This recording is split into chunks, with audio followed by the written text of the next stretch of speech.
આપણે વોઇસમાં સાદો વર્તમાનકાળ અને સાદો ભૂતકાળ એમાં એસર્ટિવ સેન્ટેન્સીસ અને ડુ ડસ ડીડથી શરૂ થતા પ્રશ્નાર્થ વાક્યો શીખ્યા હતા.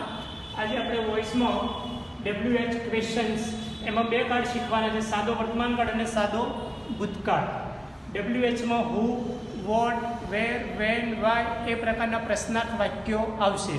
તો તમે ગયા વખતના જે વાક્યો તૈયાર કર્યા છે તો આજે આ વાક્ય તમને સમજવામાં બહુ જ સરળતા રહેશે.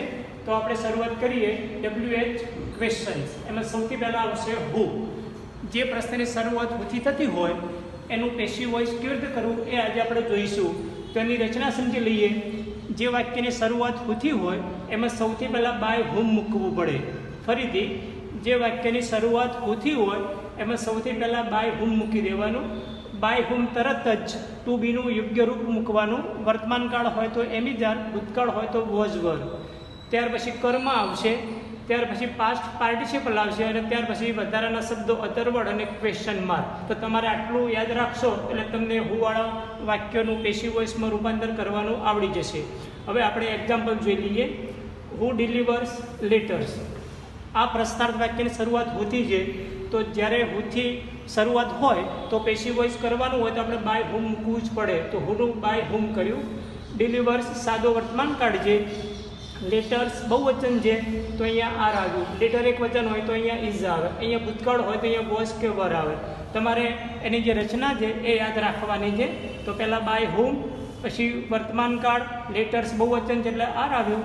ત્યાર પછી તરત જ આપણે કર્મ મૂકી દેવાનું લેટર્સ અને જે ક્રિયાપદ હોય એનું ભૂતકૃદંત. અહીંયા કોઈ વધારાના શબ્દો નથી એટલે આપણે સીધું પ્રશ્નાર્થ ચિહ્ન મૂકી દીધું. તો by whom are letters delivered. તો આ વાક્યનું પેશિવ વોઇસમાં રૂપાંતર થઈ ગયું. નેક્સ્ટ, એના પછીનું વાક્ય હુ ડ્રીવ ધીસ ફાઇન પેઇન્ટિંગ. આની શરૂઆત પણ હોતી છે. અહીંયા કાર્ડ છે ભૂતકાળ. તો આપણે જ્યારે રૂપાંતર કરીએ ત્યારે કાર્ડ પણ જોઈ લેવાનો. ડિલિવર્સ સાદો વર્તમાનકાળ હતો, ડ્રીવ સાદો ભૂતકાળ છે. તો સાદો ભૂતકાળ હોય તો વોઝ કે વરનો ઉપયોગ થાય. તો સૌથી પહેલાં આપણે બાય હુમ મૂકીશું. હવે ભૂતકાળ છે એટલે વોઝ કે વર બેમાંથી એક આવશે. એ શેના આધારે મૂકવાનું? કર્મને આધારે મૂકવાનું. તો અહીંયા કર્મ છે ધીસ ફાઇન પેઇન્ટિંગ, એક વચન છે તો વોઝ આવ્યું. પણ ધારો કે પેઇન્ટિંગ્સ બહુ વચન હોય તો અહીંયા વર આવે. તો બાય હુમ વોઝ, પછી કર્મ મૂકી દેવાનું ધીસ ફાઇન પેઇન્ટિંગ અને ક્રિયાપદનું ભૂતકૃદંત, ડ્રીવનું ભૂતકૃદંત થાય ડ્રોન. અહીંયા પણ કોઈ વધારાના શબ્દો નથી એટલે આપણે સીધું પ્રશ્નાર્થ ચિહ્ન મૂકી દેવાનું. તો by whom was this fine painting drawn. ત્રીજું વાક્ય who does not know English. અહીંયા વાક્ય નકાર છે. તો નકાર હોય તો આપણે એમિજાર કે વોઝવેરની સાથે નોટનો ઉપયોગ કરવાનો. અને ડઝ આવ્યું એટલે સાદો વર્તમાનકાળ જ હોય. ડીડ હોય તો સાદો ભૂતકાળ હોય. તો હુનું બાય હુમ થયું. વર્તમાનકાળ છે એટલે એમિજાર આવશે. ઇંગ્લિશ એક વચન છે તો ઇઝન્ટ આવશે. નકાર છે એટલા માટે આપણે અહીંયા નોટ મૂકવું પડે. તો બાય હુમ ઇઝન્ટ ઇંગ્લિશ. નોનું ભૂતકૃદંત થાય નોટ. તો એનું પેશિવમાં રૂપાંતર થઈ ગયું. By whom isn't English not. Who did not submit a report. અહીંયા સાદો ભૂતકાળ છે ડીડ નોટ. ડીડ નોટ હોય એટલે આપણે વોઝવેરની સાથે નોટ મૂકવું પડે. તો હુનું બાય હુમ મૂકીશું. ત્યાર પછી ભૂતકાળ છે, કર્મ એક વચન છે રિપોર્ટ, તો અહીંયા વોઝ આવે. નકાર છે એટલે અહીંયા નોટ મૂકવું પડશે. તો by whom wasn't a report submitted. સબમિટનું ભૂતકૃદંત થાય સબમિટેડ. તો આપણે હુવાળા વાક્યો પૂરા થયા. હવે આપણે વોટવાળા વાક્યો જોઈશું. તો જેની શરૂઆત વોટથી હોય એનું પેશિવમાં રૂપાંતર કરવું તો શું કરવું પડે? સામાન્ય રીતે જ્યારે વોટથી પ્રશ્ન હોય તો વાક્યમાં કર્મ હોતું નથી. કેમ કે આપણે કર્મ શોધવા માટે વોટથી પ્રશ્ન પૂછીએ છીએ. તો હુ કરતાની વાક્ય રચના એકદમ અલગ આવશે. આપણે હુવાળા વાક્યોમાં હુનું બાય હુમ કરતા હતા પણ વોટનું આપણે વોટ જ રાખવાનું છે. તો એની રચના સમજી લઈએ.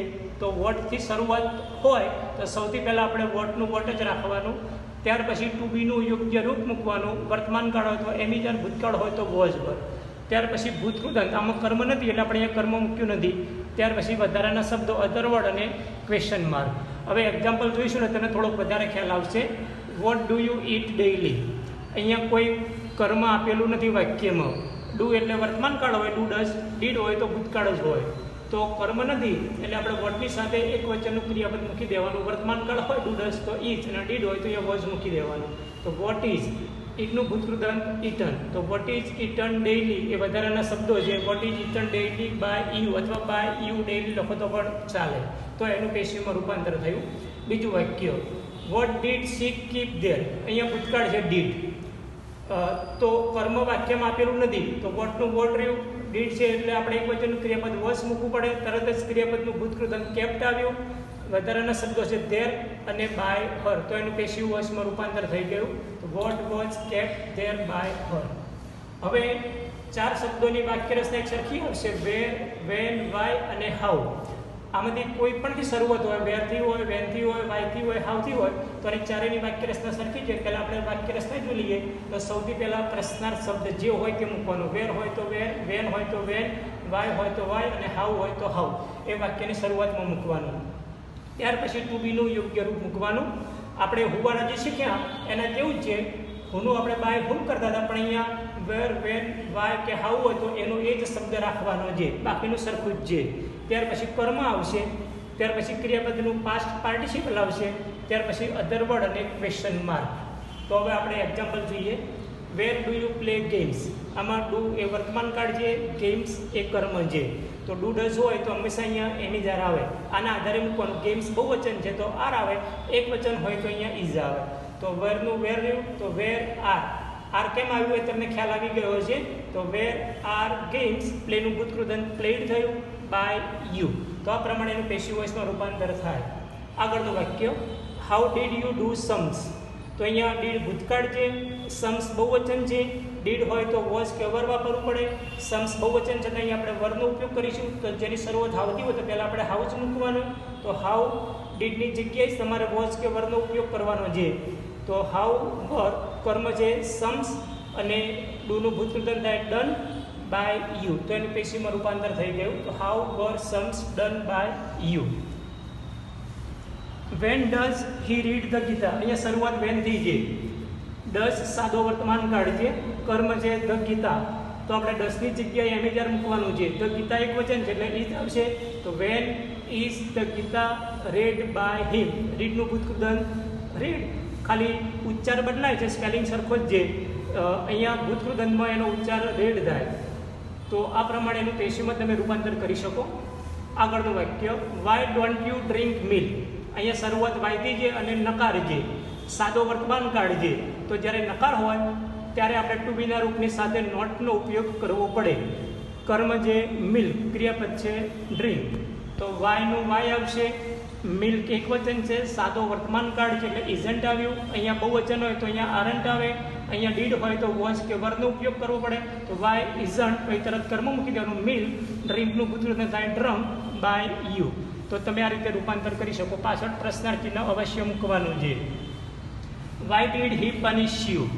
તો અહીંયા શરૂઆત વાયથી છે, ડીડ ભૂતકાળ છે, કર્મ છે યુ. તો એનું પેશિવ વોઇસ કરવું હોય તો વાયનું વાય રાખીશું. ડીડ છે એટલે વોઝ કે વર વાપરવું પડશે. કર્મ છે યુ, તો યુ પ્રમાણે અહીંયા આપણે વર મૂકીશું. તો વાય વર યુ. પનિશનું ભૂતકૃદન થાય પનિશ્ડ બાય હિમ. તો તમે આ રીતે પ્રશ્નાર્થ વાક્યનું રૂપાંતર કરી શકો. તો આપણે સાદો વર્તમાન કાળ અને સાદો ભૂતકાળ, હકાર, નકાર અને બંને પ્રકારના પ્રશ્નાર્થ ડુ ડઝ ડીડવાળા અને WH વાળા અહીંયા પૂરા થયા છે. Thank you. બાકીનો પ્રકાર આપણે આવતા લેક્ચરમાં શીખીશું. Thank you.